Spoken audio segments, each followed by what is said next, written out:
As we make our way through the world, we pass strangers on countless occasions, and nearly every time, it is an uneventful thing. But sometimes, strangers go out of their way to make themselves stand out, to instill fear or worse. Here are 5 stories of people who came across strangers they wish they'd never met. Enjoy.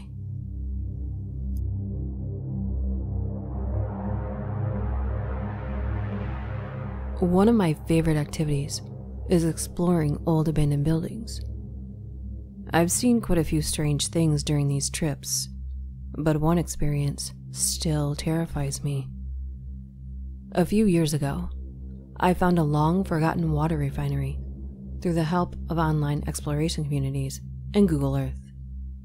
Although it's stupid, I always go to the places for the first time alone, partly for the thrill, and partly because if something bad were to happen, I would feel awful having brought someone else into that situation. So I make plans to head there the next day after classes let out. The day of the trip, I pack up my camera, water bottle, and set off following my hand-drawn map. After an hour or 2 of biking, I finally arrive at the place, which luckily had an old bike path dead-ending just past it. It was completely overtaken by vegetation, with trees going up, through, and around the buildings. Not to mention that the actual buildings were just disintegrating, with paint peeling off every wall and ceiling. I took my time, scouring each of the buildings, looking around for anything interesting. I found hundreds of broken windows, weird broken spheres, and some kind of giant oven. After an hour or 2 of successful exploring, I decided to head off happy with an SD card full of pictures. Soon after I pulled my bike back out through the hole in the fence I entered, started biking away, I remembered there was one last shot I wanted to get. I'm pretty insistent on getting the shots I want, and I didn't know if I would ever come back, so I decided to just tough it out, ride back, and take the picture. As I was going back, I saw a lone man dressed in old clothes walking down the bike trail away from the dead end. I thought it was kind of a strange path for someone to take a walk on, and something in me said, "Don't let him see you go in there." I biked past him and gave him a slight head nod, and figured I'd bike all the way to the end of the trail, turn around, and by the time I got back he'd be long gone, having continued in the opposite direction. I leisurely take my time, get to the end, and turn around, and as I head back toward the hole in the fence, I see him there, staring at me, and walking back toward the dead end from which he came. He had a happy look on his face, but it wasn't the kind of happiness that made me feel at ease in any way. The best I could describe it is he looked like he had just been told a very dirty joke and was trying to contain it. I knew I had to do something, as I was literally trapped between him and a dead end. I decided to play it cool once more, but be ready to drop everything and run if things got hairy. As I get closer and closer to him, I can see his facial expression clearer, and it's not someone I want to be in the same state with, let alone the same bike path with. I'm silently cursing myself for going back for one picture, as I slowly get closer. Finally, I'm about 20 feet away from him, and he calls out, "Not showing like a ride. It's so hot out. Mind if I jump on?" As soon as I hear this, I realize this is no longer my brain falsely interpreting something as creepy. I pick up speed and rushed past him, putting as much space between us as I can. I now look behind me and see that he's once again turned around and following me. At this point, I bolt, sprinting down the bike path, back onto the road. I stop at a nearby gas station. I see a cop there.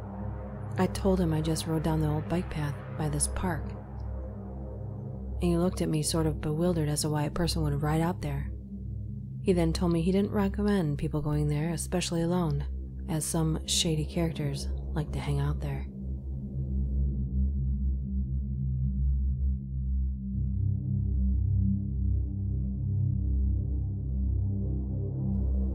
When I was 5, we took a road trip to upstate New York to see my grandmother on my father's side, as well as tour around the countryside a bit. There we were, in rural upstate, and we were planning on staying in a bed and breakfast my father had booked ahead of time. It had been an unexpectedly long drive due to weather complications, and when we found the B&B in question, we were all quite tired. We went up to the door to check in, and a woman missing her 2 front teeth on both jaws answered. She invited us in, but warned us that they didn't have any room for the night. They were booked solid. My father protested that he had made arrangements in advance, but she said she knew another hotel that had vacancy just up the way, and she would give them a call and assured him they would offer the same rates. But first, she insisted on showing my parents around, as her husband was an artist, and she wanted to show them his studio and his famous artwork. We were all invited in, but after seeing the first few pieces of naked women missing their front teeth, bound or being tortured in various ways, my parents opted to leave the kids outside with Grandma. Apparently, most of the rooms were full to the ceiling with similarly foreboding images of dead or dying people with the occasional sculpture of menacing animals.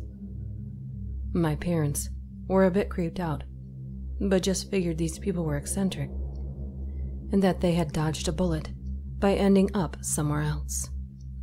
We all waited out back while the woman called her friend.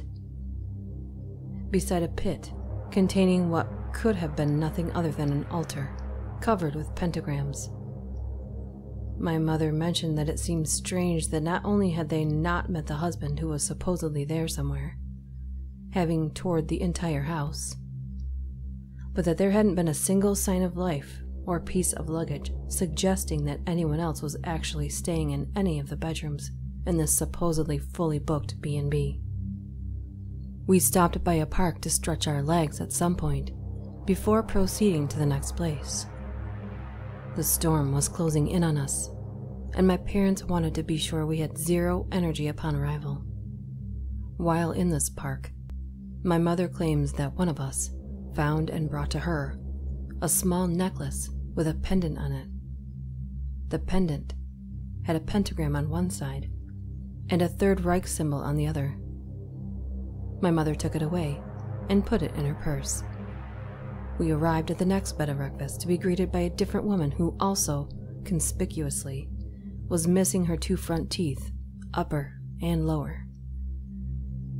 It was about this time that my grandmother mentioned that she had read a lot of articles recently about tourists being killed by some cults of Satanists or something in this area. Great. She tended to tell a lot of tall tales, so I think my parents kind of rolled their eyes and dismissed it, but they made a point to mention it later. The storm was now upon us. We were all exhausted, and there was nowhere else to stay that we could find. My dad decided we would make do with whatever they had to offer. And what they had to offer was a slightly renovated barn. During the bustle of moving our luggage in, the woman kept inviting my brother, 3, and I, 5, into the house, saying she had some sweets, and wouldn't we like to meet her kitties? She made it clear, however, that my parents were not welcome into the house because it was too messy and she would be embarrassed. We were herded away into the barn and told not to talk to the lady. Once inside, my father, who was by this time a bit creeped out, went about checking the beds and securing the one-room barn unit. The windows had no coverings whatsoever, and the doors had no locks. We placed pillows from the couches in the window frames and my dad grabbed a dresser against one wall to block the door. When he moved the dresser, he discovered it was on wheels, which were completely silent. He also noticed that the wall behind the dresser moved a little when he shifted the dresser. When he scrutinized the wall, he found a seam. He pushed on the wall, and it gave way. 2 doors opening outward into the night, and just outside was a dark-colored van, which had been backed up to the opening. Livid, my dad went about rearranging all the furniture in the room, stacking the heaviest against the outward swinging doors, and moving the mobile dresser with various loud objects behind it against the main door. When he had completed this, and we were all starting to settle down, at about 11 p.m., the woman brought us fresh-baked blueberry muffins. Now, I don't remember much of this trip, but this one element I have a vivid recollection of. With the inclement weather and the rush to find a place to stay, complemented by the lack of restaurants in the area, we hadn't had what one might consider a proper meal. When you're 5, dinner is very important. The muffins were fresh baked and smelled heavenly. I wanted one more than I wanted anything else in the world. However, presuming, and probably correctly, that they were poisoned or something was seriously wrong with them, since this entire thing was beginning to feel like a horror movie, my mother absolutely forbid us from ever going near them. She put them on a high shelf and sent us to bed. I was very angry. I went to bed hungry and irritable. Only 2 things happened that night that I can recall. My parents slept very lightly, if at all, as you might imagine. They claimed they kept hearing talking outside. My baby sister woke us all with a blood-curdling scream about 1 a.m. for reasons unknown, as she was usually a very quiet baby. When my parents got up and milled about for an hour trying to get her back to bed, my mother noticed something on the wall as she was walking her around and called my father over. What I would later learn was that the picture hanging to one side of the door during the daylight seemed to be logs in a recently extinguished fire pit in a tranquil forest scene. But clearly, that night was unmistakably burning corpses with a hooded smoky figure looming over them. We got up the next morning, packed up early, and waited for the lady to get up so we could pay and leave. While my parents were packing the bags, the woman came around back and gave both my brother and I small wooden cats carved into the form of napkin holders, each a different color, that she had written little notes on. As my father was paying after loading us into the car, my mom began kicking the gravel around the drive absent-mindedly. The woman came over to say goodbye and waved to us with her gapped grin, and my mother noticed that she was trying to discreetly recover the tiles that she was uncovering under the gravel. Before driving off, my mother got back out of the car and uncovered one of the tiles, and she claims it was the same pentagram with a Third Reich symbol within it that she had seen a similar version of in the park, prompting her to notice, as we drove away, that the necklace was no longer in her purse. The likelihood of it simply falling out of her purse pocket she had placed it in, as she put it, quite unlikely.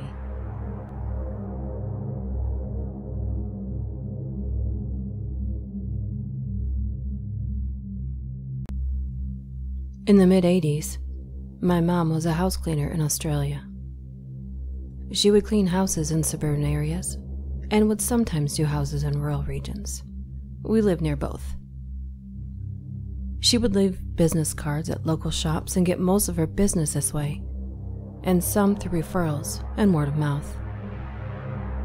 One day, she got a call from a lady who sounded like she was around 60, asking my mother to clean her old farmhouse. She made a lot of demands, and my mom would usually meet clients before taking on new business. In this case, the lady did not want to meet my mother, and said she would leave the keys under the front doormat. My mother agreed, mainly because the lady was quite obviously wealthy and was offering to pay my mother substantially more than she would reasonably expect. My mom went to the house on a Monday morning and said she already felt unnerved by the long driveway. The house was essentially in the middle of a very large and very empty property. She found the keys and started cleaning. About an hour into the clean, she hears the back door shut. My mother was told no one would be at the house, so she immediately felt unsafe. She stood frozen in the kitchen for what she said felt like 3 to 4 minutes, although she said it could have been much longer. There was no other car on the property. She wanted to leave immediately, but had 2 rooms left to do. Both were bedrooms. She said as time passed and she heard nothing else, she decided that perhaps it was nothing, or perhaps something had fallen and it wasn't the door after all. She walked up the hallway and stepped into the bedroom. All over the bed were black and white photos. As my mother got closer, she realized the photos were all of her. Some were taken at our family home, and many others were taken at other houses my mother was cleaning. Some through windows or over fences. She used the house phone to call the police and immediately drive to the end of the driveway. The lady ended up being investigated, but continued to claim that it was a break-in. After some time, the police stopped with their searching, and we ended up moving to a new town 4 months later.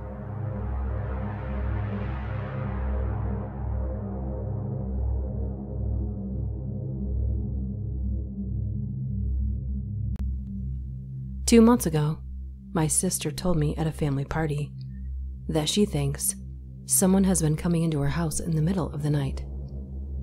My sister has always been easily scared, so at first I was skeptical. I asked her how she knew someone had been in the house, whether she had actually seen them.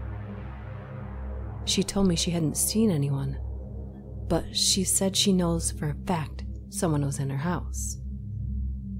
She then went on to explain that she has a skybox downstairs that streams to her bedroom television.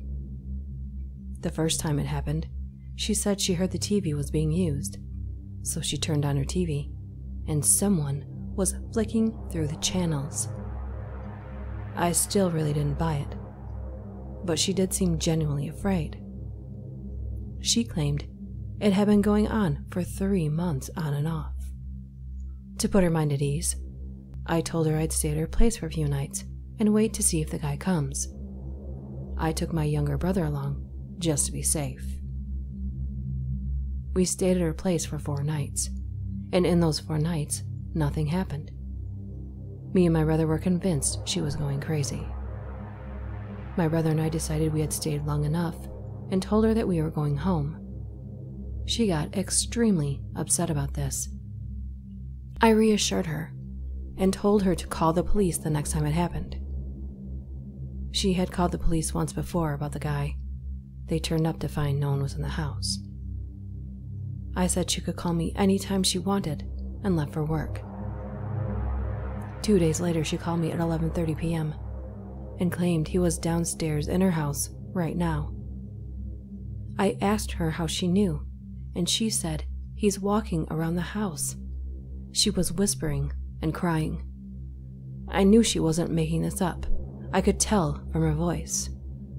I called my brother and told him to meet me at her house. I was on the phone with her the entire drive over to her place, which was 10 minutes away. When I got there, my brother was parked outside. We both went to the back of the house, and I was still on the phone with my sister. The first floor of the house was lit solely by the TV in the living room, and as we approached the patio door, we saw that a man was sitting on the couch facing us.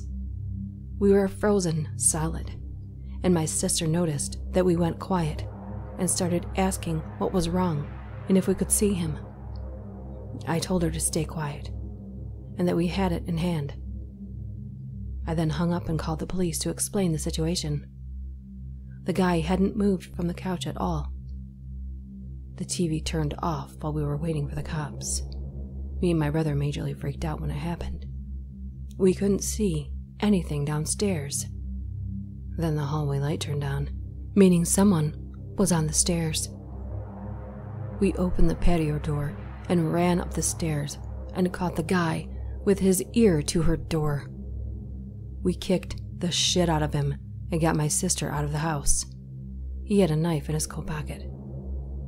The cops came maybe 10 minutes later, which is more than enough time for him to have killed her, which is fucking outrageous. It turns out the guy was one of our mom's old boyfriends who had lived with us for a while in the 90s. He had always been fond of my sister, but we had never suspected it to be him. He had not contacted any of us for nearly a decade. Since this, my sister has moved back in with my mother and is undergoing therapy to get over what had happened. Our stepdad, as he liked to call himself, was given 3 years in prison.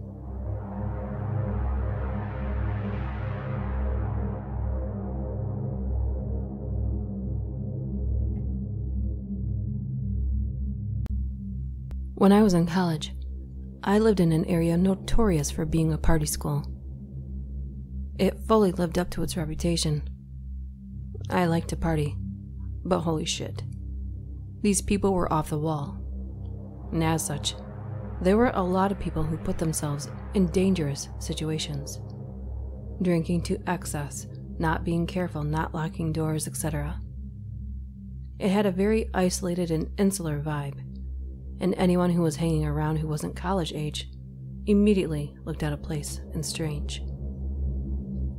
One night, after having a few drinks, I came home to my small house where I lived with 2 other girls, probably around 2:30 a.m. We were all serious students, and when we partied, it was not your typical mega rager, more like a small get-together with friends. We would often have a few people spend the night, sleep on our furniture and our beds, whatever. That night, my roommates had had a few people over who I didn't know, and I saw, when I returned home, that one of them had opted to sleep on the couch from the shadow that I saw there. I didn't turn the light on because I didn't want to wake anyone up. But as I was passing the couch to enter my bedroom, I noticed that the figure was lying very stiff. He had a weird energy to him. He was lying down, but it was like he was putting all of his energy into lying as still and rigid as possible. I paused, and the guy quickly jerked his head to face me, without moving his limbs, so quickly that it startled me. All I could see were his wide open eyes glinting in the dark. Figuring that I'd startled him, or that he was drunk, or maybe on some kind of stimulant and unable to sleep, I just hurried past into my bedroom and locked the door. The dude made me nervous, and I wasn't taking any chances. I fell asleep. At 4:30, I woke up. There was a strange sound at the door, almost like somebody was drumming their fingers against the wood very quietly. I lay still and listened. There were more quiet sounds, like someone scratching at the door with their fingers, which got louder and louder, until it was clear that he was using both hands and scratching as fast and as hard as possible. It created an extremely loud and intimidating sound that filled me with fear. I got my cell phone and texted my roommate because I was afraid to make a sound. "Hey, your friend is freaking me out," as he coked out. "Can you talk to him? He's banging and scratching on my door." She didn't text me back, probably because she was asleep. So I texted the other roommate to the same effect, covering all my bases. Keeping in mind that the scratching has been going on at this point for a couple of minutes. I have no idea how he could have sustained it. Scratching a wooden door with your fingernails can't feel good. He also started grabbing at the doorknob and jiggling it very forcefully. Because neither of my roommates answered, I decided to call and really wake them up, though I was scared to make a sound. I know it sounds stupid, but there was something seriously horrifying about being teased like this through the door.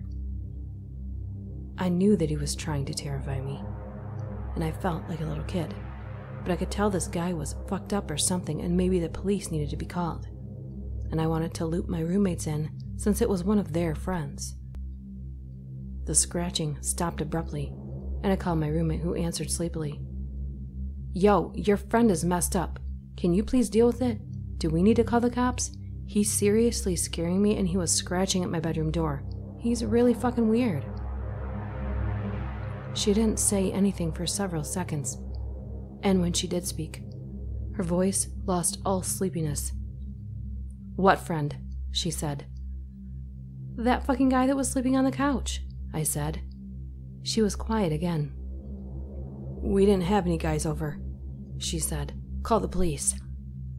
My adrenaline surged, and I told her to lock her bedroom door as quickly as possible. That's when I realized that I hadn't heard the scratching in a while, and I had no clue where the dude had gone. Suddenly I heard a loud banging in the other end of the house where my roommates were. The bangs were followed by the sound of them screaming in fear. I quickly dialed the police as this maniac proceeded to bang against the luckily locked bedroom door of my two roommates as they screamed. The heaviness of the blows left no doubt that he was trying to break the door down. I called 911 and told the operator about the situation. The dispatcher got the sense from my tone how terrified I was, and she stayed on the phone with me until the cops arrived. At one point, the banging stopped, and everything was quiet for a while. I talked with the dispatcher, and suddenly looked down to see that this guy had slipped his fingers through the 1-inch gap between my door and the floor, and was just kind of waggling them around, making this weird growling sound. I screamed and backed away, which is my biggest regret about this situation, since when I look back, it would have been so awesome to just stomp the shit out of those fingers and hear the guy howl in pain. When the cops rolled up, I heard running and the sound of our sliding glass door opening and closing, and then he was gone. The cops never caught him. Apparently, he had broken in through our side door by jimmying the lock somehow. My door was covered in what turned out to be huge gouges he'd made using a pair of scissors, which he discarded on the ground before he left. What terrifies me most about this was that I walked right past him. I looked him right in the face. I realize now that he was not trying to sleep or on drugs, but he was lying so stiff like that because he was trying to hide. He probably heard me open the door and freaked out because he hadn't realized there was another girl living there and tried to blend into the couch in the darkness. What about you? Have you had an encounter with a stranger that has left you scarred for life? Have you went on a small adventure for fun, only to have it turn into a horror story? If so, email me at DuchessDark676@gmail.com. See you next time.